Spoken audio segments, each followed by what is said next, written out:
le pays est en danger. Youssouf, par rapport à cette question justement de la peur, de la récupération par les forces étrangères, ça ne vient pas juste du pouvoir qui essaie d'utiliser la propagande, ces circuits de propagande pour intoxiquer le peuple.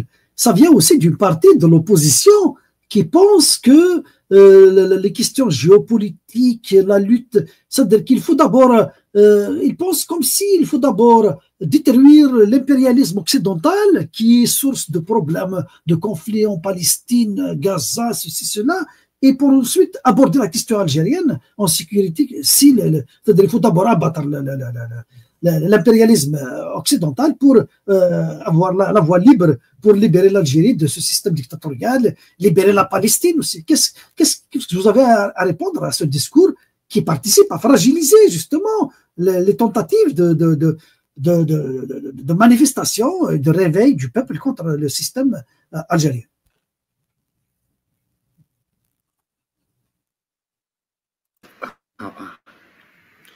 Quel intérêt l'impérialisme ou d'autres puissances étrangères à avoir avec quelqu'un, un citoyen lambda qui est en Algérie qui se bat pour la liberté, pour pouvoir s'exprimer ou pour pouvoir sortir, alors que des clans au sein du régime ou du système lui offrent plus. D'ailleurs, Tebboune, en parlant de Khabarjia, c'est le Khabarjia, ils sont à la présidence. Tout le monde le sait, même on a vu le Wikileaks, etc. avant, les informations, même les informations qui sortent, etc. C'est entre eux, ça veut dire que même notre puissance, ils n'ont pas besoin de citoyens. Les gens qui se battent, etc., ils sont en train de se battre sur le terrain, sur leur liberté, etc. Mais ce qui me... le ridicule ne tue pas à regarder les médias disant il nous faut chaque jour des reportages sur le débat démocratique en France, les manifs au Maroc, où toutes les questions sont niveau de vie ou questions sur Gaza. Et de l'autre côté, même la respiration, il y a des lois liberticides, plus aucune expression autonome n'est tolérée, même l'organisation, etc. Nous vivons la pire dictature du monde. C'est pour ça que je dis ce que disait Azdin tout à l'heure. Je ne crois pas que ce régime partira de cette manière, c'est-à-dire soit une implosion à l'intérieur de lui-même dans le système, soit il fait comme l'histoire nous a appris, il a toujours, il y avait des étapes historiques à un moment donné, quand le système était menacé, il avait sorti l'artillerie. C'est-à-dire, c'est ça la dangerosité du régime comme ça, c'est-à-dire qu'il joue sa survie, et qu'est-ce qu'elle rapporte, surtout pour un pays chez nous qui s'appuie sur les rentrées d'hydrocarbures, etc. Donc, c'est ça aussi, il y a la convoitise, qu'on dit l'instrumentalisation, parce qu'il y a des hydrocarbures, etc. La convoitise, c'est vers les gens du régime, c'est pas en direction, etc. Il y a, concernant la question que tu poses, la propagande, oui. La propagande existe, même le régime, les services alimentent, en accusant tel ou tel, même des fois c'est une question aussi d'appréciation, que certains, c'est une culture aussi, qu'on n'a pas la culture démocratique parce qu'on ne s'entend pas, on élimine, on les traite de harkis, de traite, etc.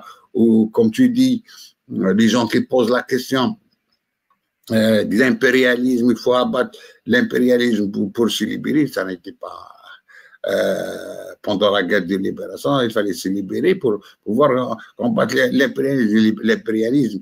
Il est plutôt l'allié du régime.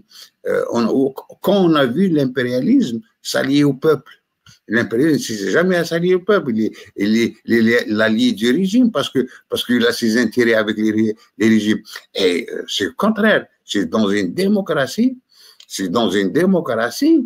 que le peuple, quand le peuple est libre, qui peut s'opposer à l'impérialisme. On ne peut pas s'opposer à l'ennemi sans être libre. Comment on peut s'opposer? Et d'ailleurs, ce qui fait peur de beaucoup de puissances étrangères, c'est que même pendant le Hirak, pourquoi ils n'ont pas soutenu, etc. Parce qu'ils veulent un régime affaibli, un système, comme il disait, comme il l'a défini Macron, pour pouvoir en tirer les dividendes. Mais il ne veut pas avoir un parlement comme son parlement, lui, qui pose des problèmes, qui demande la transparence, qui est justice indépendante, etc. Où il a puissance. Non, pour ça, je dis que le régime, le grand problème qu'on va, comme il disait Yazdi, c'est la question économique. C'est-à-dire, il entretient maintenant, d'accord, il peut entretenir sa clientèle, et, on a vu comment, etc. Mais pour passer au deuxième sujet, le problème, c'est que les derniers chiffres de cette semaine qui sont à Paris, les chiffres de l'ONS, c'est l'Office national des statistiques, et nous apprend qu'il y a des gringolades, surtout le premier semestre 2025, il y a diminution de plus de 10% de production GNL, le fer, l'agroalimentaire, dans tout. Il y a une diminution partout. Et cela, il n'est pas venu aussi comme ça, puisque dans la même semaine, nous apprend, d'ailleurs, on me posait la question, nous apprend que le ministre du Commerce extérieur, le dit Ziegler, il voulait corriger ce qu'il a fait apparemment sur injonction de la présidence, mais toujours il est protégé par la présidence, que après avoir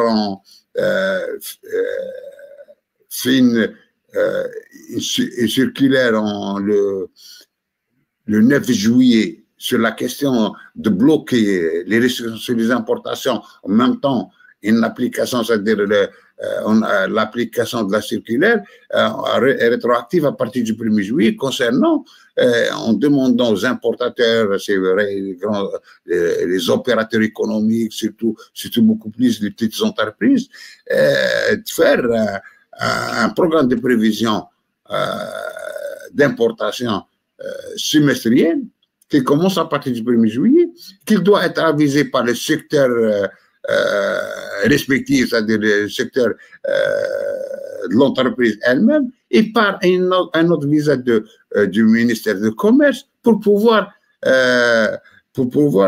domicilier, etc. Et ça, mais ça a créé une catastrophe, les ports bloqués, etc. Donc, il y a eu la réunion cette semaine où ils ont décidé de leur donner aux opérateurs, ils ont demandé, il y avait la présence de la douane, la présence de ça, pour demander que aux opérateurs importateurs désengorger les ports, de prendre, etc. Et ils n'ont pas besoin de présenter le visa jusqu'au 30 juillet, 30 août, mais tout en signant un engagement de se conformer à la loi, à cette circulaire de Rzig. Par la suite, en la présentant par la suite. C'est vrai, et elle a mené l'économie vers une catastrophe parce que beaucoup d'entreprises allaient fermer, d'autres, etc. Donc, nous sommes, c'est vrai, la question se pose beaucoup, comment ce Zig, il était ministre du Commerce, puis il est devenu pour le limoger, Tebboune, il l'a fait, l'a gardé près de lui comme conseiller sur l'économie, il est resté toujours ministre, même il était conseiller, c'est lui qui donnait les instructions, puis il l'a ramené au ministère du Commerce, qui est extérieur, depuis qu'il est revenu, que des dégâts qui coûtaient des milliards pour le pays, et il est en train de démobiliser tout le monde. Certains se posent la question où c'est la puissance se résigne. La question se pose. Pourquoi il est gardé malgré ses dégâts, son incompétence, son niveau, les gens se demandent où il a eu ses diplômes, etc. Et c'est raccourci terrible. Voilà, et pour quel intérêt il travaille? Beaucoup l'accusent de travailler pour les intérêts du Turc. Et pour revenir à la question tout à l'heure, qui instrumentalise, est-ce que le peuple qu'on utilise ou les gens qui sont au pouvoir d'ailleurs? Merci Youssef. Asdine, tu as entendu Youssef présenter le point sur les chiffres de l'ONS qui dégringolent. J'espère que tu as eu le temps de le voir. Et cette activité incontrôlée de Rezig, est-ce que Rezig, parce que c'est vrai, hein, d'après Youssef, il l'a présenté Rezig, mais à mon avis, on ne change pas un cheval qui brille par son incompétence. Juste pour ironiser un peu, on ne change pas un cheval qui gagne, comme on dit. Hein. Donc pourquoi changer Rezig? Puisqu'il provoque plus de dégâts que possible. Donc, où se situe le pouvoir de ce Rezig-là? Tout le monde sait, est-ce qu'ils sont aveugles au niveau de la présidence, au niveau du système, au niveau des services, au niveau de l'armée, que ce bonhomme, il est en train de casser l'Algérie? C'est qui le maintient malgré vents et marées? Je ne sais pas. Est-ce que vous avez des réponses à toutes ces questions, Asdi? Bon, au-delà des personnes, moi je pense que c'est un tout. Le pouvoir aujourd'hui, il s'est entouré d'espèces d'incompétents, de populistes qui sont en train de faire une gestion catastrophique des affaires de l'État. Souvenons-nous, en 2019, quand cette équipe est venue, dont ce ministre du Commerce à l'époque, parmi les premières mesures, ils ont interdit, par exemple, à titre d'exemple, la viande.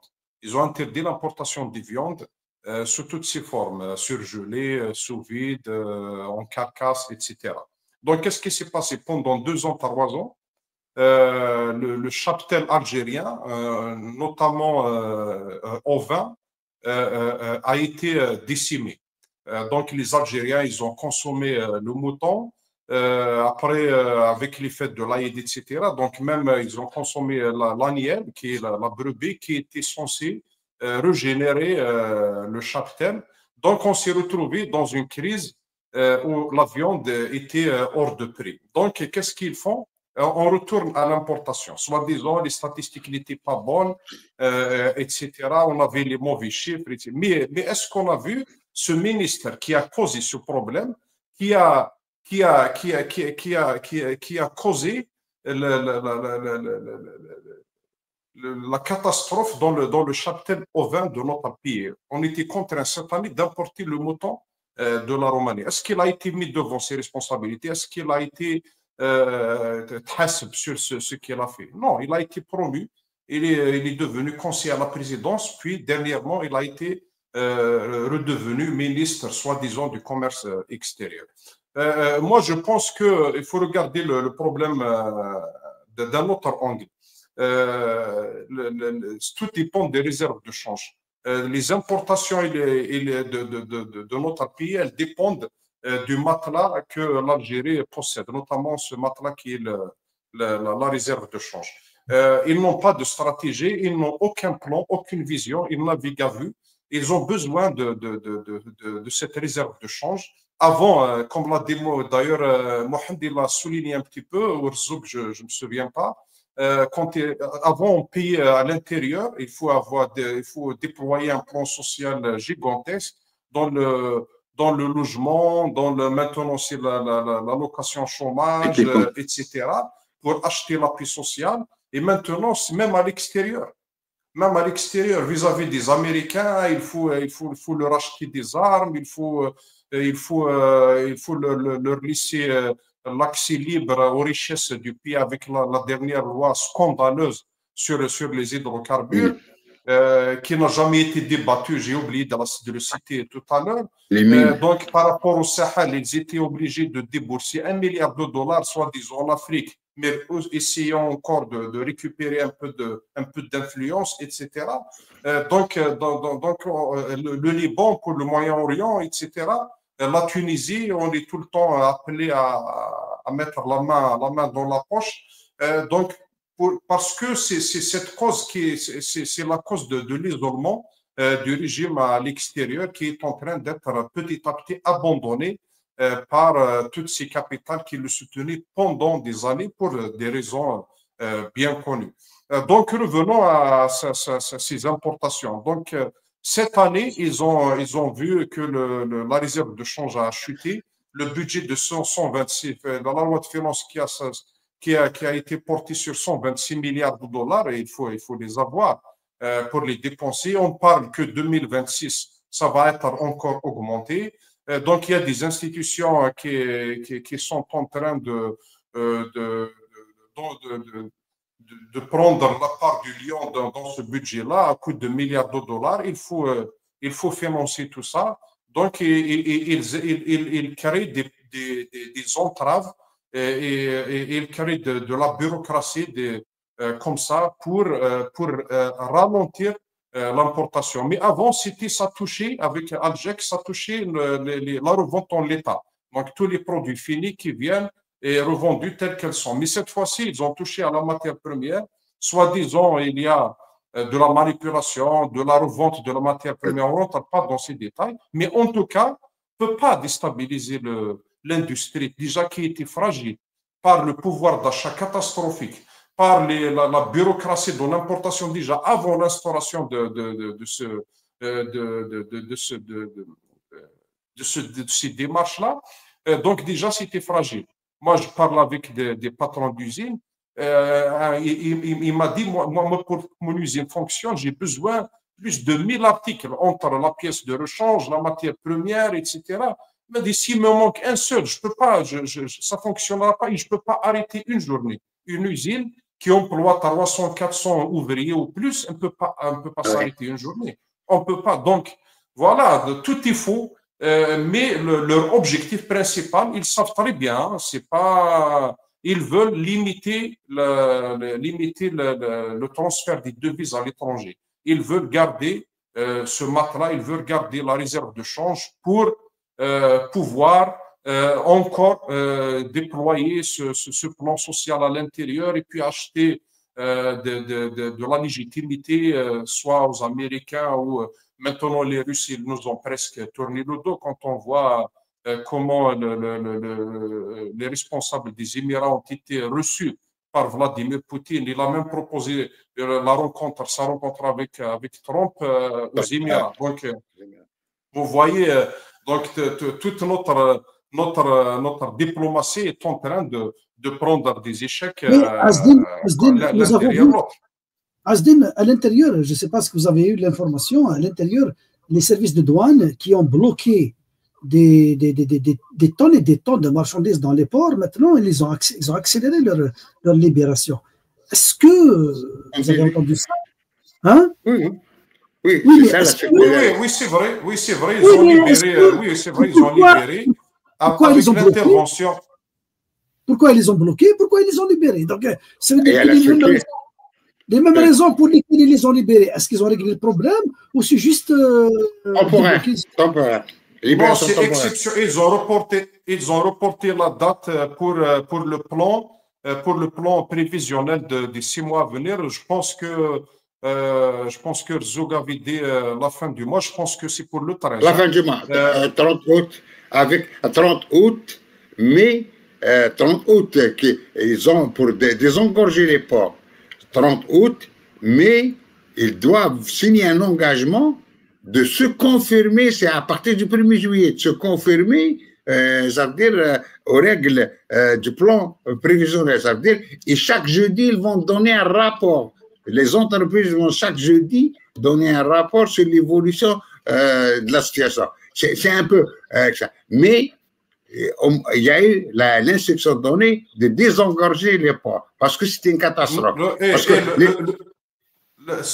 Il y avait un cri d'alerte qui à travers beaucoup de. D'abord, il y a le syndicat, celui qui a remplacé le syndicat de Haddad, donc la CREA, à travers la CREA. Donc, ils ont essayé de régler parce qu'il y a beaucoup d'industriels qui avaient des conteneurs de la marchandise dans les ports bloqués depuis un moment. Donc, la matière première elle commence à manquer pour les usines, etc. Donc, ils ont vu que ça commence vraiment sérieusement à déstabiliser l'industrie qui était déjà fragile. Donc, exceptionnellement, ils sont en train de libérer, mais ils gardent la procédure, ils la gardent, ils n'ont pas, annulé ou supprimé.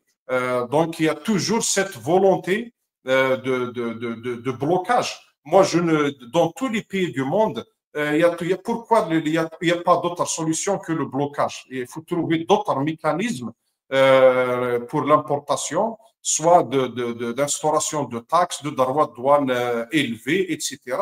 Et c'est comme ça qu'on va protéger la production nationale en créant de la concurrence. C'est une démarche fausse, c'est complètement fausse. Mais leur objectif, d'abord, c'est de préserver les réserves de change pour utiliser cet argent pour se maintenir. Et deuxièmement, maintenant, on voit que sur le plan de syndicats des industriels et des hommes d'affaires, on commence à revoir le même schéma avec le Haddad, etc. Donc, ça reprend c'est les mêmes pratiques. Donc, pratiquement, ils ont débloqué les marchandises des amis. Voilà. Mais maintenant, est-ce que ça va tenir comme ça? Du moment qu'il y a l'impunité, donc ils se sentent dans l'impunité totale, ces responsables-là, mais ils se trompent complètement. Ils doivent prendre exemple du régime de Bouteflika. Des premiers ministres se sont retrouvés en prison, des officiers, hauts officiers de l'armée se sont retrouvés en prison, des ministres, des responsables qui sont jusqu'à aujourd'hui en prison. Ils doivent prendre en considération ça et ne pas jouer avec l'avenir ou hypothéquer l'avenir de notre pays avec cette gestion catastrophique qui est pratiquement de l'improvisation. Mais l'essentiel, c'est de maintenir cette réserve de change parce qu'ils n'ont pas d'autre solution.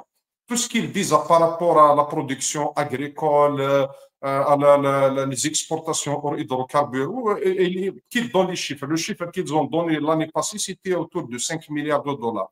Et pourtant, le chef de l'État, il a promis aux Algériens 13 milliards de dollars. Mais est-ce qu'ils ont fait, ils ont donné des justifications, pourquoi, etc. Donc, il n'y a pas d'exportation hors hydrocarbures. Aujourd'hui, notre économie, elle dépend des hydrocarbures. Maptor, il a donné les chiffres derrière moi. C'est les chiffres officiels du Maptor. Il dit, depuis 2023, ça a descendu à moins de 5 milliards et 60-70%, c'est des dérivés des hydrocarbures. Oui, c'est l'ammoniac et l'urée. L'ammoniac et l'urée. C'est là, pratiquement, il y a de l'ammoniac, il y a d'autres produits, mais il y a de l'ammoniac et de l'urée qui sont, c'est le résultat c'est grâce au gaz qu'on arrive à avoir de l'urée et de l'ammoniac qu'on peut avoir des prix concurrentiels et exporter à l'étranger. Même le fer, c'est l'énergie presque gratuite que les Turcs utilisent. D'ailleurs, ils ont utilisé les méthodes de doping. Les Américains, parce qu'ils vont dire aux États-Unis, ça y est, ils ont interdit les Américains parce qu'il y avait la mobilisation là-bas des entreprises, des sociétés de fer pour dire on n'accepte pas parce que le gaz presque gratuit, l'Algérie l'offre aux Turcs qui importent ailleurs, ils le font ici en Algérie avec une énergie qui coûte plus que rien. Donc, ils le vendent moins cher aux États-Unis. Mais derrière moi, ça fait 2 mois que ça, ils ont décidé de bloquer ça. Et ils ont signé un truc anti-doping. Voilà. C'est pas possible, ça marche pas. Donc, même cette exportation de fer, ça va s'arrêter donc, avec les Américains. Donc, et les réserves de change, selon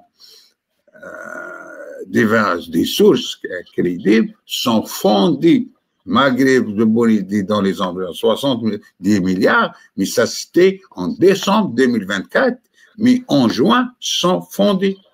je sais pas, il y avait les montants de l'aide, il y avait tout ça, je crois. Et certains donnent dans les environs de 40 milliards. Même Moptol, il l'a confirmé derrière nous, il dit qu'ils étaient 50, sont descendus à 53, puis il cite, lui, des agences qui citent une source à la Banque d'Algérie. Moins de 40 milliards. Justement, la question qui se pose, Asdine, rapidement, parce que la loi des finances fixée pour 2025, elle est à 125 milliards, avec un déficit assumé de 65 milliards à peu près, autour de 65 milliards de déficit. Ouais.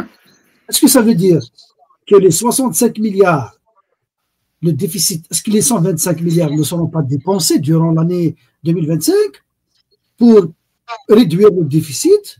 S'ils sont dépensés à 100%, vu les besoins qui sont chiffrés à 125 milliards, donc ça veut dire qu'on aura 65 milliards de déficit cette année, 65 milliards de déficit au plus l'année prochaine, ça veut dire qu'on est déjà à 130 milliards de déficit et notre réserve de change se limite à les rentes ne comblent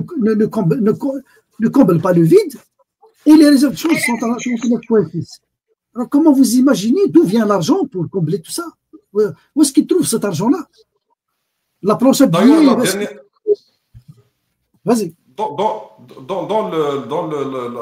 la dernière intervention du chef de l'État, il a dit qu'aucune loi de finances dans le monde n'est exécutée à 100%. Donc, ça sous-entend qu'ils ne vont pas dépenser. C'est sa manière de répondre à ce piège qui est comment parier à ce déficit. Donc, soi-disant, ça ne va pas être dépensé complètement. Mais on est dans un pays où il y a l'absence de transparence totale dans la gestion des affaires de l'État. Moi, je reste convaincu que tous les chiffres sont manipulés. Ils ne donnent jamais les bons chiffres. Et c'est une fois qu'ils les manipulent selon le besoin, qu'ils les donnent. C'est comme les chiffres de taux de participation aux élections, du gagnant, etc. Donc, du nombre de logements, y compris le corps électoral et le nombre d'habitants des Algériens. Donc, il n'y a pas de transparence, on ne sait pas. Mais en tout cas, on est un pays en crise. Ça, c'est clair. Il y a sur le plan politique d'abord, parce que sans trouver de solution à la crise politique que vit notre pays, on ne peut pas avoir une économie forte. On ne peut pas avoir un marché stable. On ne peut pas développer notre pays. Donc c'est clair que la première crise que le pouvoir doit régler, c'est la crise politique. Après, les lois de finances, combien de lois de finances ils ont depuis des années? Mais c'est vrai que le budget a explosé. Depuis 2019 à aujourd'hui, si ma mémoire est bonne, autour de 5 000 milliards de dinars, on était en 2019. Là, on est arrivé à 15 000 et quelques milliards de dollars de budget de fonctionnement. Donc, ça a explosé. Les institutions de l'État ont élevé leur train de vie. Ils dépensent de l'argent dans un plan social qui ne rapporte rien. Tu veux dire 15 000 milliards de dinars? Non. Je parle du budget de fonctionnement. Il a augmenté vers les 40 milliards de dollars le budget de fonctionnement. Ce qui a baissé, c'est plutôt l'équipement, c'est-à-dire ce qui est productif qui a baissé. Et a baissé, mais ils ont augmenté. C'est vrai, le train de vie des institutions, de la présidence, tout a augmenté. Les ministères et de la justice, etc. Ministère de l'Intérieur, leurs budgets ont explosé. Jamais on a connu ça, c'est vrai. Après, eux, ça cache maintenant. Il y a de l'endettement par le biais de trésor public, c'est-à-dire acheter des bons, etc. Ce qui est conventionnel, mais de l'autre côté, il y a aussi un non conventionnel, ça veut dire qu'ils sont en train, la planche à billets, c'est jamais arrêté, et la dette interne, elle a dépassé toutes les, malgré qu'ils vont, je crois, ils vont baisser le dinar. Ça les arrange parce que convertir les dollars en dinars pour leur faire, etc., pour pouvoir aussi financer certains projets, ou en même temps combler, surtout pour payer les fonctionnaires, etc. Donc, ils vont baisser encore le dinar officiel. Ça va augmenter l'inflation. Mohamed, tu as souri quand j'ai parlé de Rezig. Je vais revenir sur l'affaire de Rezig. Le dicton dit qu'on ne remplace pas un cheval qui gagne. Est-ce qu'en Algérie, on a inversé, on ne remplace pas un ministre qui perd? Et comment expliques-toi le maintien de Rezig? Pourquoi il est maintenu? Est-ce qu'il a une force extraterrestre? Est-ce qu'il est soutenu par qui? Pourquoi on maintient un ministre qui a montré de l'échec sur tous les plans? Bon, en Algérie, il y a toujours eu des ministres qui avaient des allégeances qui étaient connues pour défendre des intérêts identifiés. Belkacem Nabi Bouteflika était connu pour être proche de la France. Temmar et Khalil, quand Bouteflika les a ramenés, ils étaient connus pour leur proximité avec les États-Unis. Pour le monde des États-Unis, hein. Mais toujours est-il, disons qu'il y avait une certaine compétence, même au niveau de ces gens-là, qui étaient alignés sur des intérêts particuliers, il y avait une certaine compétence. Le problème, c'est que Rezig, on ne voit pas quelle est sa compétence, honnêtement, on ne voit pas quel mérite il aurait à être à des postes de responsabilité. Pas simplement ministre, hein, pas simplement ministre.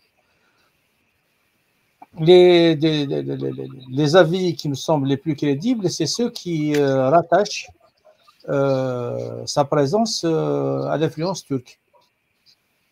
Donc, il serait dans le giron de Tebboune, et ce serait quelqu'un qui serait vraiment lié à des intérêts qataris et des intérêts turcs. Ça me semble crédible. Mais en vérité, le plus grand problème, si on essaye d'aller au fond des choses, c'est l'inexistence avec c'est l'inexistence de stratégie. On ne sait pas quelles sont les orientations du gouvernement algérien, et ça depuis des décennies, depuis 2-3 décennies, on ne sait pas à quoi ça correspond. Il y a eu Chakib Khalil qui a mis en danger les gisements d'hydrocarbures, que ce soit gaz, surtout les gisements de gaz, parce qu'il a augmenter la production et même rompu le mode de production. Parce que dans le gaz, par exemple, il y avait une politique de production de la Sonatrach qui tirait le condensat du gaz, ça veut dire la matière la plus noble qu'il y avait dans le gaz, et qui allait injecter les gaz secs, qu'il allait injecter pour maintenir la pression dans les puits. Avec Chakib Khalil, la politique a été rompue, donc il a exploité tout azimut le potentiel de production. C'est là où on s'est retrouvé avec 1 milliard, 1000 milliards de dollars de réserve de change. C'était 2010. Non, c'est pas réserve, milliards les budgets. Les réserves sont arrivés 237, 247. C'était arrivé à 1000 milliards. 1000 milliards, c'est la rente engrangée depuis l'arrivée de Bouteflika. Voilà. Mais les réserves de change, 237 milliards, 247. Jamais on est arrivé à 240. Je dois me tromper certainement, mais c'est un chiffre. Le 1000 milliards, c'est là. Ouais. Qu'est-ce que nous avons engrangé? Ouais. Je vais vérifier parce que c'est un chiffre qui est dans ma tête. Mais 1000 milliards, c'est ce qu'on a engrangé depuis l'arrivée. 247, je crois. Chez Bouteflika, on est arrivé de change jusqu'à 247. Oui, il me semble aussi. Ouais. Mais on ne parle plus des billets de banque achetés par l'Algérie aux États-Unis. Hein, ça, on ne sait pas combien. Hein. C'est les bons du Trésor. Les bons du Trésor, 80 milliards, je pense. Quoi. Ça, on ne l'inclut pas dans la réserve de change, je pense. Ou bien, je sais pas. On ne l'inclut pas dans les réserves de 39,6. Parce que si on se met à les demander aux États-Unis, à ce moment-là, ils vont nous donner du blé à la place. Vas-y, Mohamed. Donc le vrai problème, c'est surtout l'inexistence d'une stratégie, l'inexistence d'un plan de développement qui soit étudié, débattu et dans lequel tout le monde peut s'inscrire. On a plus affaire à de l'AFSA. C'est l'AFSA. On fait des méga projets au sud, le Maraï ou je ne sais pas quoi, AFSA. On ramène Renault ou AFSA, après ça part. On veut reconstruire l'industrie automobile avec les Italiens, AFSA, ça peut tomber. Donc, il n'y a pas une véritable politique, il n'y a pas une véritable politique économique. Et c'est ça le vrai danger. Par exemple, jusqu'à aujourd'hui, depuis l'indépendance, l'Algérie, elle vit sur le tel, la petite bande italienne. Alors qu'on a un territoire immense. On a un territoire immense. Et ce territoire, on ne pense pas comment l'aménager, comment créer de nouveaux centres économiques, administratifs et même politiques à l'intérieur du pays. Donc le problème est immense. Et quand on voit d'abord, c'est quelque chose que j'ai dit la dernière fois, qui connaît les ministres algériens aujourd'hui? Qui connaît les ministres du gouvernement? Personne. Peut-être la personne la plus impliquée dans le suivi des décisions du pouvoir, il va connaître 5, 6 ministres, mais pas tout le gouvernement. Les plus connus, c'est ceux qui font de la prose à longueur de journée, ceux qui font de la provocation, et des gens comme Rzig avec ses formules en frac et tout ça. Donc, il y a des problèmes de personnes, c'est vrai, il y a des problèmes de personnes. C'est étonnant que quelqu'un comme celui-là, comme Rzig, ait une telle longévité, mais il y a des problèmes encore plus profonds qui sont très, très dangereux pour le pays. Merci Mohamed. On arrive au troisième point. Youssef, attends, j'ai coupé le micro. Bon, on ne pouvait pas, c'est vrai qu'il y avait le point, je ne sais pas si on aura le temps de dire, c'est pas concernant la journée nationale de l'ANP, mais avant, on doit aussi, cette semaine, a connu des rebondissements concernant les relations algéro-françaises. Qu'est-ce qu'il disait Azdine tout à l'heure, après cette instabilité, gestion sorte d'humeur, etc., même comme l'économie, sur le plan politique et la diplomatie, il n'y a aucune stratégie, aucun cap, etc. Donc, on peut être amis aujourd'hui, demain ennemi, etc. Après, on est abandonné partout parce que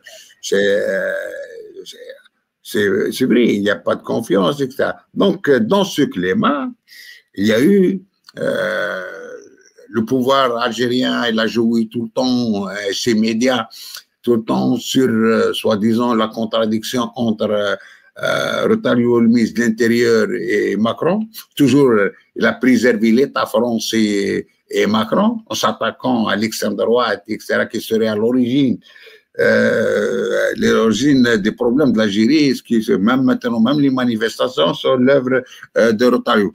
Donc, et pourtant, en France, il y a un appel maintenant sur sursis d'un groupe qui appelle à bloquer la France pour le 10 septembre. Mais il passe partout, etc., à travers les réseaux, il passe même à la télévision, etc.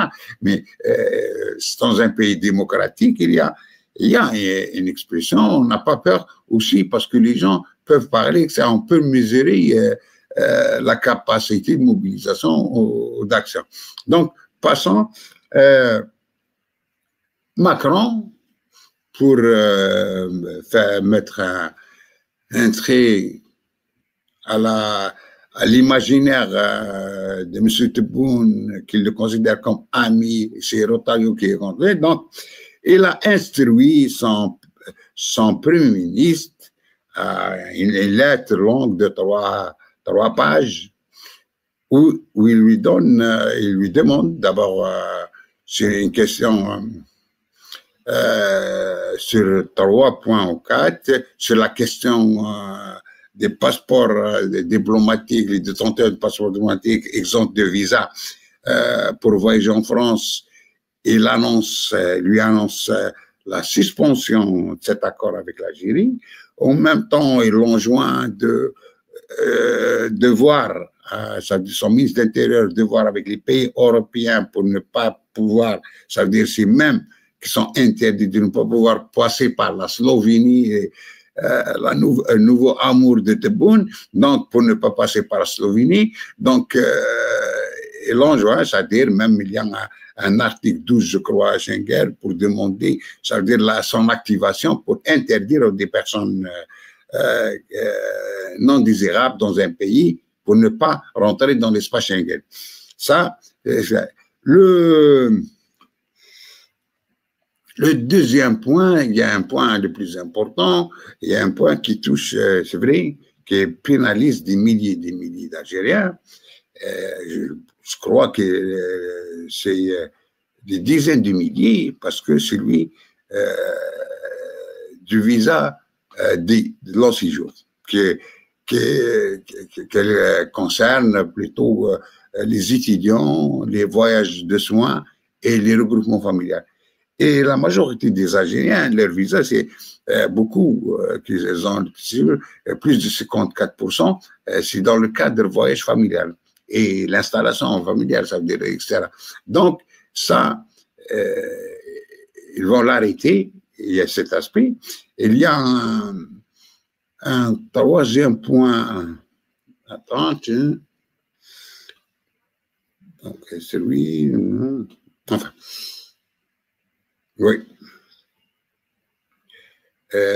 Voilà, il a instruit son ministre de l'Intérieur de suivre ça. En même temps, voilà, il reproche à l'Algérie de ne pas reprendre ses OQTF, etc. Donc, il annonce en même temps, même il reste disponible au dialogue, etc. Mais il annonce avec fermeté qu'il va. 24 heures après, le ministère des Affaires étrangères algérien a répondu. C'est une réponse sur 3 pages qui était pour une fois, n'était pas dans l'insulte ou dans etc. Elle était beaucoup plus pour de justification, en même temps en reprochant si vous êtes à l'origine, etc. C'est pas nous, et faisant. En essayant aussi de justifier de ne pas reprendre les OQTF ou les gens qui ont été expulsés de la France. Mais le lendemain, en même journée, je crois qu'ils ont reçu aussi le chargé d'affaires de l'ambassade de France a été convoqué, où ils lui ont rappelé que l'Algérie, non seulement elle ne suspend pas, mais décide de dénoncer l'accord de 2013 à propos des passeports diplomatiques. En même temps, ils lui ont demandé de voir avec les responsables de son pays, d'envoyer dépêcher une délégation à Alger pour négocier à propos des biens immobiliers de France en Algérie. Surtout, ils disent qu'ils étaient bénéficiés des avantages, etc., à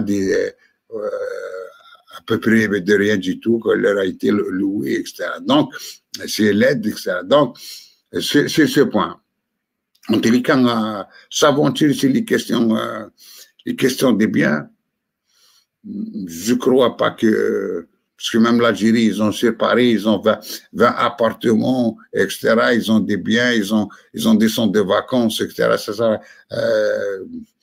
Ce sera aussi une aventure. En même temps, aussi, ils vont rétrécir aussi la surface de l'ambassade. Ça aussi, ça va retomber sur eux parce que s'ils imaginent 20 consulats existent en France, si la France réduit, ils disent on l'a réduit à 3, comme dans la réciprocité, ça sera une catastrophe pour les ressortissants algériens en France. Ça veut dire qu'il y aura 3 consulats au sud, au nord et au centre.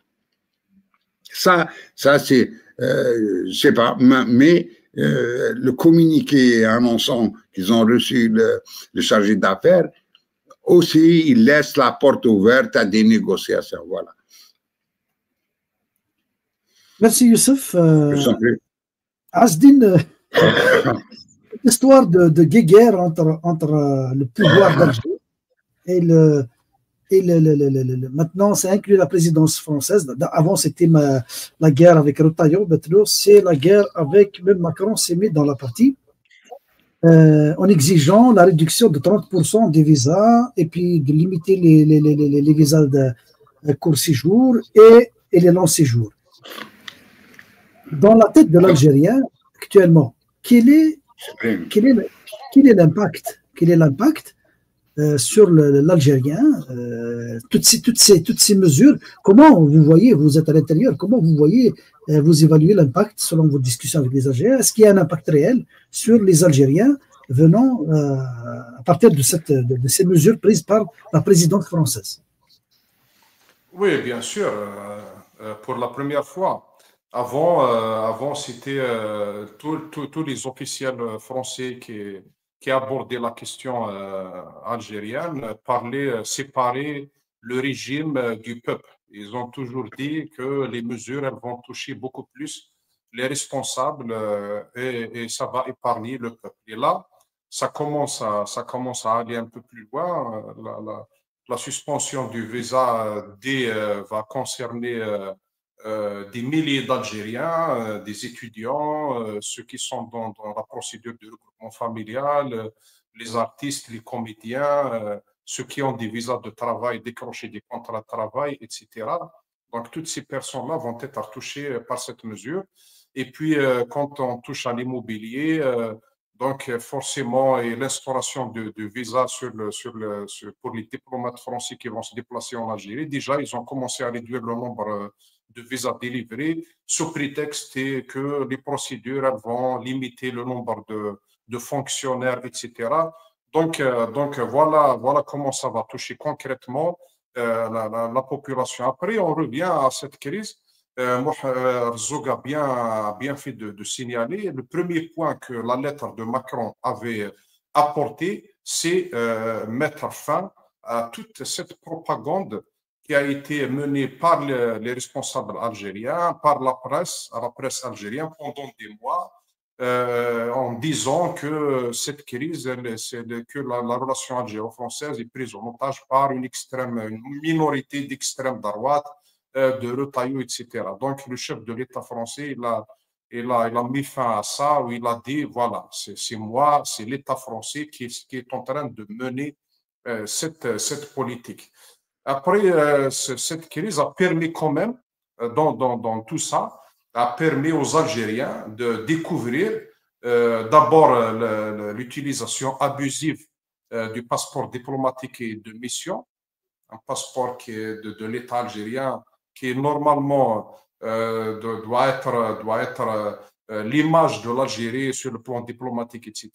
Les Algériens ont découvert qu'il a été distribué à tort et à travers depuis les membres de famille des responsables, même en retraite, jusqu'aux hommes d'affaires et des amis, etc. Et puis, ils ont découvert aussi que dans ces relations, des intérêts personnels des responsables algériens sont engagés. C'est pour ça que le régime a du mal à défendre les intérêts de l'Algérie dans ce conflit, parce qu'il y a ces intérêts personnels qui sont engagés, notamment leur famille en France, leurs biens, leurs comptes, etc.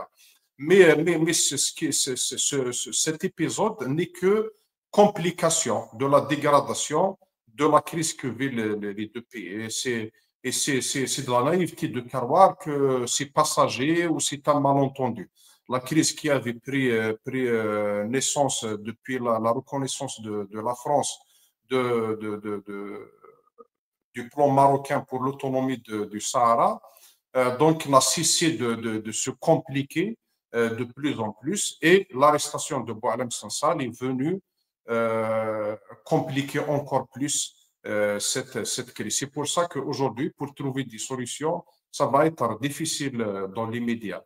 Et cette escalade de la part de la France, je pense qu'elle est liée quand même à à l'arrestation de l'emprisonnement de l'écrivain Boualem Sansal. Je pense que Elo Tayou, qui se considère comme l'ami de Boualem Sansal, et le président Emmanuel Macron avaient espéré la libération de cet écrivain et de l'autre français, ressortissant français, qui est le journaliste Christophe Guilez, qui est condamné, lui, à 7 ans de prison.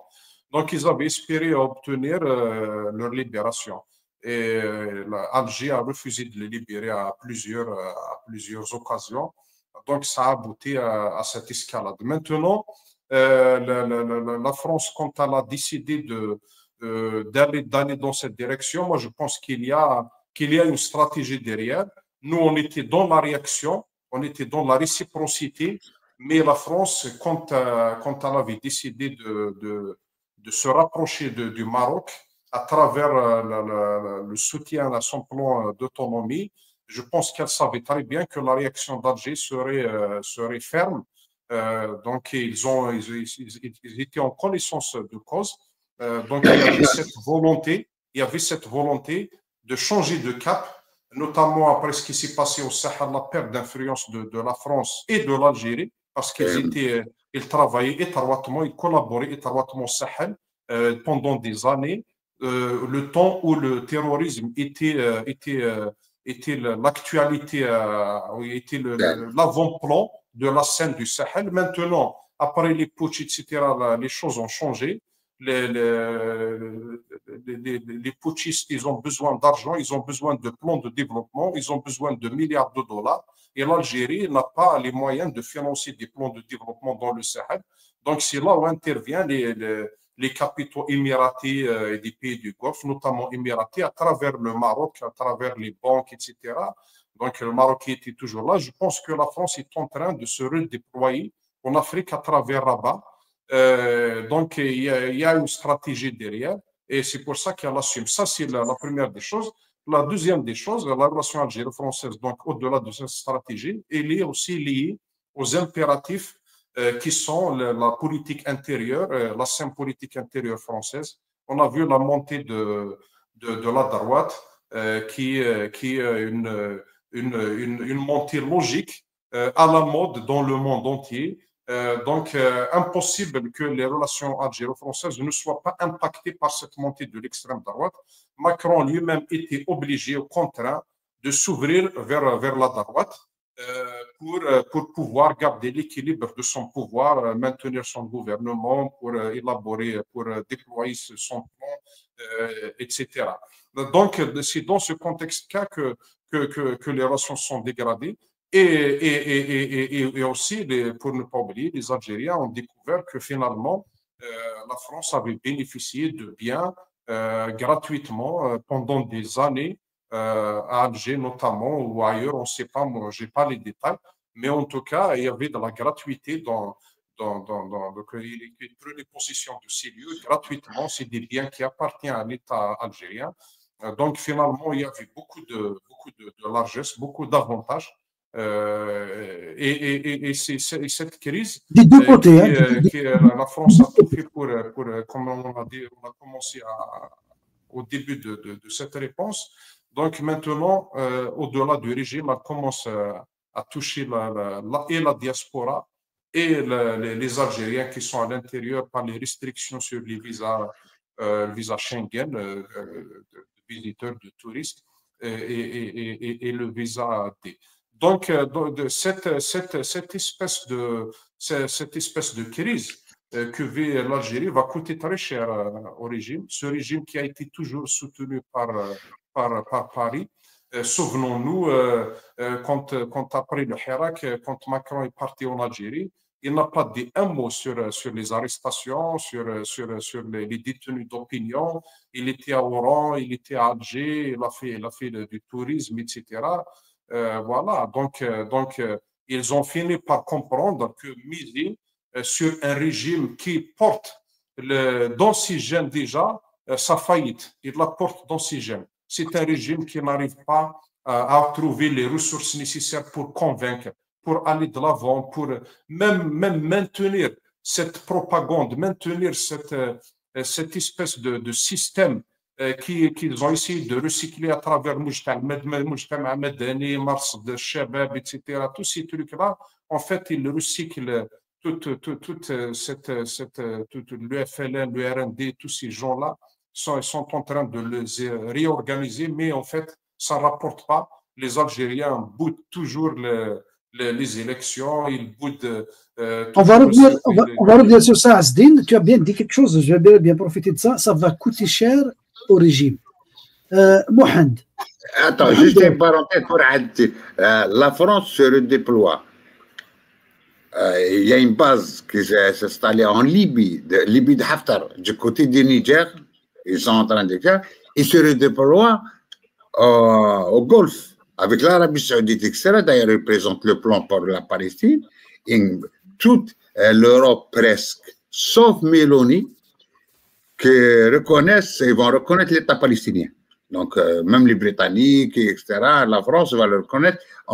Ça contribue aussi, ça va contribuer à l'isolement du régime algérien, parce que et le régime algérien, même avec les pays de Golfe, n'est pas accepté, il est out, etc. Donc, et la France, elle est en train de se redéployer, et cette fois-ci, à certains moments, j'étais porte d'entrée pour le régime partout, etc., même Moussaïd, etc. Et surtout, la France les protéger, etc. Donc, ils n'auront plus ce parapluie. Voilà. Oui, merci d'avoir complété parce que c'est la question que je voulais poser à Mohand. Ah oui. Oui, ça va, Asdine a dit, ça va coûter cher toute cette guerre-là. La France qui se positionne officiellement à travers l'Élysée, donc à travers Macron, contre. Donc, on n'est pas dans la menace, on est apparemment dans une dernière phase où la France, comme il disait Youssef, il se déploie en dehors, en Afrique et tout ça, en dehors de l'aide de l'Algérie. Ça va coûter cher au régime algérien. Ça veut dire que la France, qui a protégé toujours le régime, va lever le voile et va lever le soutien au régime algérien. Est-ce que, dans cet état de fragilité, de lâchage par la France et de bouillonnement social à l'intérieur, est-ce que nos amis, les anti-impérialistes, vont comprendre le message que c'est le moment de laisser la bête tomber, ou est-ce qu'encore le pouvoir a des moyens de riposter à la France en utilisant tout ce discours anti-impérialiste, du nationalisme, la rente mémoriale et tout ça, pour se protéger et se pérenniser?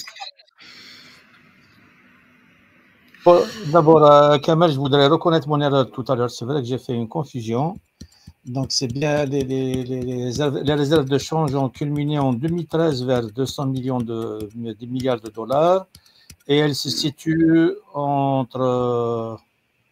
vers 64 milliards de dollars pour 2024, donc 14 mois d'importation. Et cette année, il y a des chiffres différents entre 40 et 68 milliards de dollars. Donc, j'ai commis une grosse confusion. Il faut que je la reconnaisse. Ça, c'est la première des choses. Tout à ton honneur. Oui, j'ai retenu le chiffre de 2018 qui était celui de la dépense publique cumulée, donc tous les programmes qui ont été mis en œuvre depuis 1999, qui est un chiffre plus oui, c'est ça, 1000 milliards. Hein. C'est ça, 1000 milliards, oui. Ouais. De 1999 jusqu'à 2018. Hein. Voilà. Alors, non, sur la question des relations avec la France, je pense que les questions géopolitiques, elles sont au cœur de cette question-là. D'ailleurs, si on observe bien la lettre de Macron, on voit que c'est une lettre qui introduit de nouvelles sanctions, mais qui n'est pas, disons, au moins dans la forme, qui n'est pas dans la surenchère. Ce qui veut dire qu'elle pose continuellement la question d'un retour à une bonne coopération. Donc, pourquoi? C'est pas par gentillesse qu'il fait ça. Parce que c'est vrai qu'il y a un rapprochement avec le Maroc. Le rapprochement avec le Maroc, il peut se situer beaucoup plus sur les questions économiques, sur les opportunités d'investissement, que sur la dimension géopolitique. parce que le Maroc n'a pas accès aux champs sahéliens. Il n'a pas un accès direct aux champs sahéliens. Et il ne peut pas se substituer au rôle de l'Algérie. Et ça, la France en a conscience. C'est-à-dire que c'est la loi de la géographie. Le Maroc est enclavé. Qu'est-ce qu'il a comme possibilité? Il a la frontière orientale avec l'Algérie qui est fermée. Il a sa frontière au sud qui est problématique puisque c'est un territoire non autonome où il se maintient grâce à une présence armée. Ses rapports avec la Mauritanie, ils sont instables, et surtout la Mauritanie et les pays d'Afrique de l'Ouest n'ont pas d'infrastructure, ce qui veut dire que pour qu'ils puissent offrir les mêmes opportunités que l'Algérie, il faudrait qu'ils aient des infrastructures, des routes, des implantations, une présence militaire, etc. Il y a des données. Donc, en vérité, la France ne peut pas se passer de l'appui d'Alger pour sa présence au Sahel. Or, la position d'Alger, elle était disons, convergente avec la France du temps de Bouteflika. Elle ne l'est plus depuis quelques années. Et non seulement elle ne l'est plus, mais elle introduit d'autres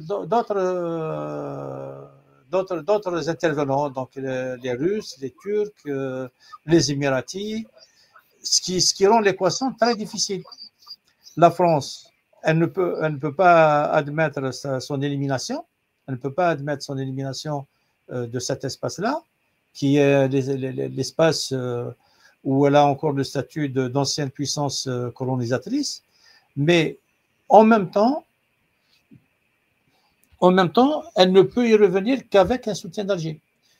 Donc, elle en veut à Alger d'avoir contribué à l'évacuer, mais elle sait qu'elle ne peut pas rompre totalement avec Alger.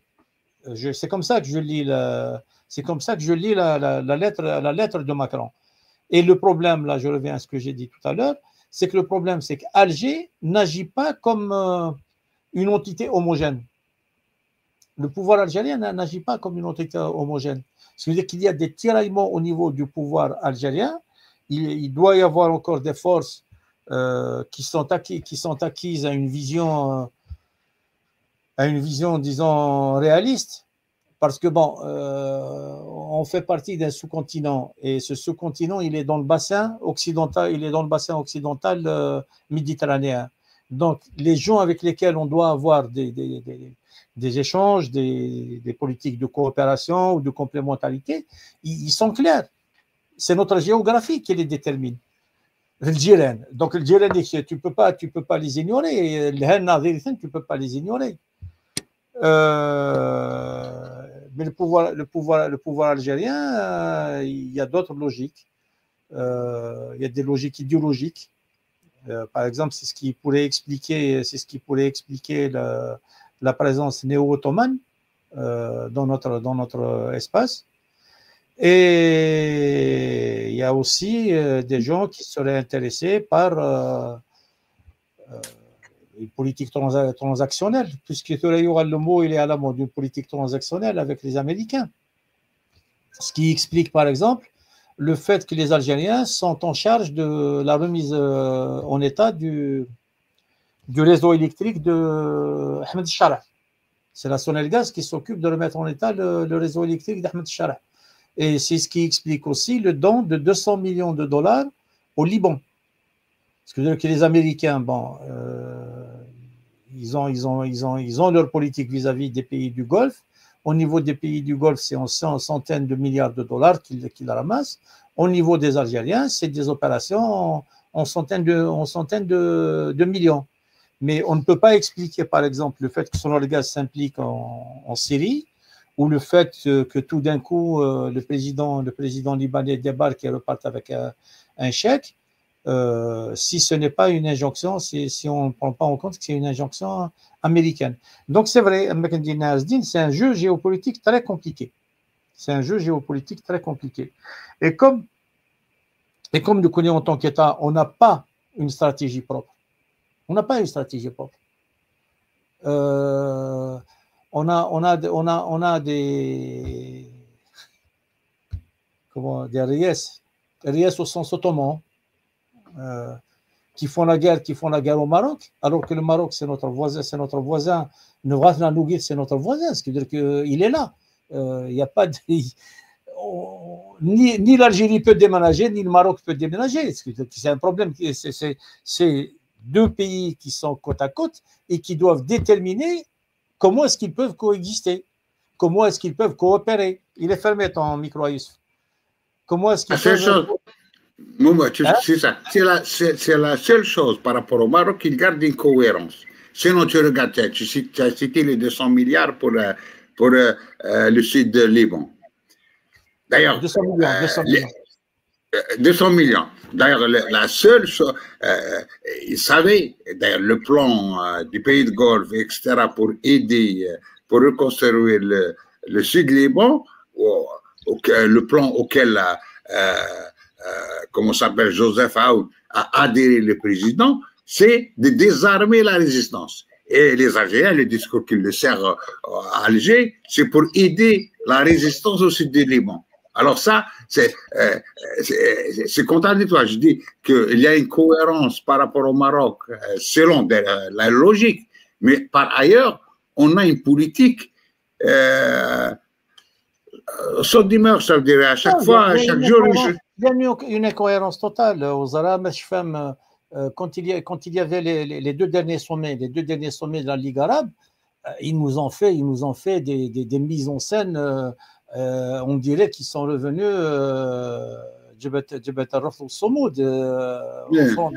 au front du refus, qu'ils étaient revenus au front du refus. Ils ont dit Tebboune n'y va pas, c'est pas au chef de l'État d'y aller, on envoie juste le ministre des Affaires étrangères. T'as l'impression t'avais l'impression qu'il tenait une position qui était une position, disons, d'opposition, si ce n'est pas de rupture, au moins d'opposition à l'intérieur de la Ligue arabe. Et il se trouve que c'est les premiers qui sont mis à contribution dans la reconstruction de la série de Chara. Il y a une incohérence. Tu relèves une autre incohérence. Ils se disent soutien de la résistance, donc de Hezbollah essentiellement au sud du Liban. Oui. Et ils encouragent un plan qui est celui de l'élimination du Hezbollah. Tout à fait. Qui est celui de l'élimination du Hezbollah. Donc, c'est comme si, je reprends une expression de quelqu'un, et il te dit, est-ce qu'il y a un pilote dans le cockpit? Mais est-ce qu'il y a même un cockpit dans ce pays? Parce que c'est même plus la question de se poser la question, est-ce qu'il y a un pilote dans l'avion? Mais est-ce que cet avion, il a un cockpit? Ou là, c'est un avion qui est livré au courant atmosphérique l'IJD. On est vraiment dans une situation très difficile. L'aide de l'Algérie à la Syrie d'Ahmed Chara, est-ce qu'il n'est pas une commande turque? Sachant que c'est une commande qui doit avoir l'aval. C'est une commande qui doit avoir l'aval turc, bien sûr. Mais les Américains, d'abord, les Américains ne traitent plus avec Alger qu'à travers leur représentation militaire, qu'à travers l'Africaine, comme si on était devenu une colonie ou un protectorat américain. Et on voit très bien qui s'exécute. C'est vraiment le. On doit faire vite à Mohamed. Ils sont contents de recevoir le commandant l'anglais, etc., 3 fois chez lui, et leur rôle contre le terrorisme pour protéger les intérêts américains. Ils le disent, ça, ils l'assument. D'ailleurs, même par rapport, c'est vrai, il y a que les Asiens, cette duplicité de discours, même quand il fait la visite en Égypte, il voulait avoir Sisi. Il adhère au plan Sisi, même pour Gaza. Il lui dit, je suis d'accord. En Égypte, il a été se recueillir sur la tombe d'Anwar Sadat. Oui, et même avec Miloni, c'est la seule qui ne va pas reconnaître l'État palestinien, elle dit niet. Et c'est la même extrême droite qui domine aussi le Parlement européen et sans alliance a voté toutes les résolutions contre l'Algérie. Il dit c'est la bonne copine, la meilleure, Shaqiqa même Shaqiqa, même c'est ça. Ça veut dire que c'est la politique تاع العفسه. تاع الحومه تاع جاري هذاك داير ميم دون لو ديسكو بوليتيك سي نستوار دو حومه ضربني نضربه مسني ندور ما تضربوش قدامي تو سا سي تاع كارتي تاع الحجره مليح هذيك تاع الحجره تاع الحجره وتاع لا دانيير فوا لا دي جو اونتي مي تحقر حقروا بعيد ما تحقروش قدامي langage de la rue, langage de quartier. Donc, on arrive à la fin de l'émission. Azdeni voulait intervenir, je crois. Azdeni, il a encore quelque chose à dire. C'est ça, parce que je voulais lui donner la parole pour une minute ou deux pour dire le dernier mot avant de finir avec la chronique de Mohamed. Allez, Azdi. Revenons à ces millions de dollars ou 6 milliards de dollars que le régime est en train de dépenser ailleurs. Vous savez, à défaut d'exister par des succès diplomatiques sur le plan international, tous ces échecs diplomatiques, il fallait trouver d'autres solutions pour exister, pour s'intégrer dans ce monde. Et tout entre et toutes les relations sur lesquelles le régime parle comme étant ils sont stratégiques, etc. Donc, soit du gaz à gougou pour l'Italie, soit des richesses pour les terres rares, etc., pour le gaz et le pétrole pour les sociétés américaines, avec une loi largement favorable aux étrangers par rapport à nos mines et nos richesses, soit des aides à coût de millions d'euros ou de dollars pour des voisins, pour des pays comme les pays africains ou le Liban. Donc il y a cette volonté de s'acheter un peu de légitimité dans un moment où le régime est plus que jamais isolé sur le plan diplomatique, sur le plan international. Associé à ça, déjà, une fragilité, un manque de légitimité populaire à l'intérieur du pays. Moi, j'aimerais en résumer, je pense que ce régime a mené une gestion catastrophique des affaires de l'État. Il y a une régression très, très importante dans les libertés et dans les droits humains. Je pense qu'il est plus que urgent que le régime donne une chance, tant qu'il est encore temps à notre pays, pour aller de l'avant en libérant les détenus d'opinion, en arrêtant l'harcèlement judiciaire, les poursuites judiciaires pour les militants, enlever les ISTN, enlever les personnes qui sont empêchées de rentrer dans leur pays. Pourtant, ils ont des passeports algériens comme Alilet et la militante Nénéram. Donc tout ça, Nassera, donc dans tout ça, si dans les médias, il n'y a pas de mesures d'apaisement sérieuses et une volonté politique d'aller vers un vrai changement en libérant les détenus, en ouvrant le champ politique, le champ médiatique, je pense que le pouvoir lui-même assumera les conséquences de ce qui va arriver. Merci Asdine, j'espère que le peuple sera plus sage que le pouvoir et il va libérer cette Algérie de cette emprise. Mohamed, alors, on va écouter religieusement ta chronique. Il n'y a pas de religion, ok, d'accord. On sépare la religion de la politique. Vas-y. Voilà.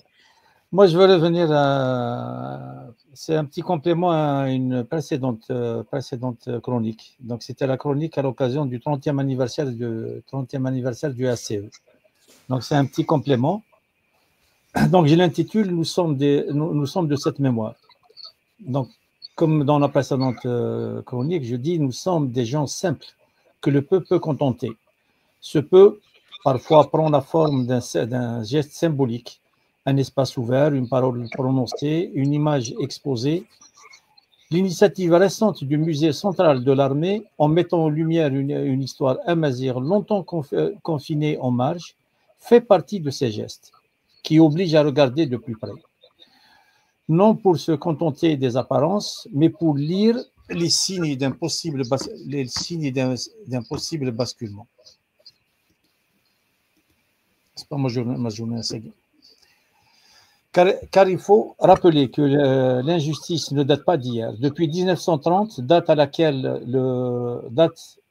les cercles arabistes et islamistes ont réagi avec virulence à la publication du Daher berbère au Maroc, un récit officiel s'est imposé, tissant une équation pernicieuse entre immésénité et division.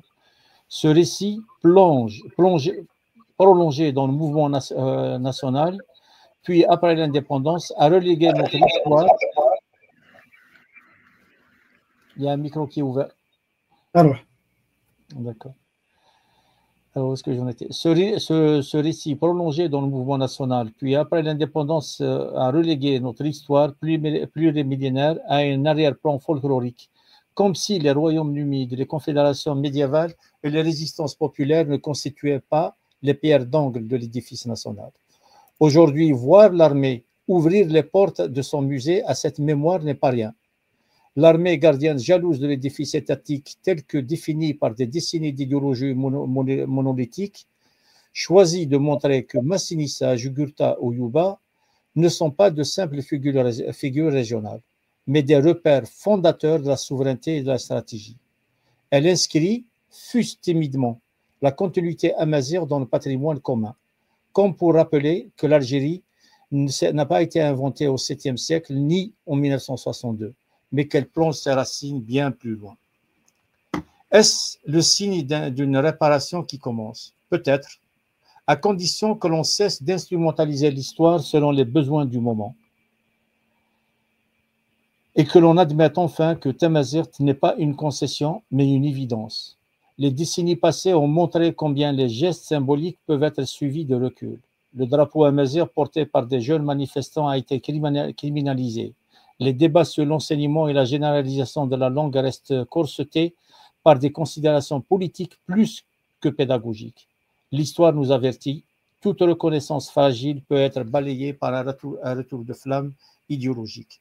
Et pourtant, ce qui s'est passé dans les salles du musée central de l'armée n'est pas anodin. C'est la première fois depuis longtemps que l'on voit dans un cadre officiel la mémoire amazigh occupait un espace lié à la souveraineté nationale, un espace qui n'est ni celui du SCA, ni celui des associations culturelles, mais celui du corps chargé de défendre l'intégrité du territoire. Là où hier se projetait un récit monolithique, s'esquisse peut-être l'idée d'une nation solide, qu'une nation solide n'a rien à craindre de la diversité de ses racines. Nous sommes des gens simples, nous savons que le chemin est lent, mais nous savons aussi reconnaître un signe quand il se présente. Entre la geste protocolaire et la réparation historique, il y a un gouffre que seule la constance pourra combler. Si cette initiative du musée est le premier pas vers la réhabilitation pleine et entière de notre mémoire dans l'espace public national, alors elle aura une portée qui dépasse le symbolique. En attendant, nous gardons la mémoire vive, non par nostalgie, mais parce que c'est la condition de notre dignité. Et si l'histoire a souvent été tordue, nous savons que la géographie, elle, ne ment pas. Nous sommes d'ici. Et cette terre, avant d'être maintes fois colonisée, francisée ou arabisée, autoritairement assignée à un récit unique, a été amazigh et le reste. Cela, aucun décret ni aucune amnésie officielle ne pourra l'effacer. Mohamed, merci beaucoup. Donc, merci Mohamed, merci Youssef. Merci à Asdin de nous avoir, Asdin Toumé, militant politique en Algérie, de nous avoir rejoints dans cette émission. Merci à vous de nous avoir écoutés jusqu'à maintenant. On vous invite à partager le live, cette émission, pour qu'il soit vu par vos amis et tout ça. Et donc, on vous donne rendez-vous le week-end, le vendredi prochain pour une autre émission. Merci beaucoup. Allez, à la prochaine. Bonne soirée.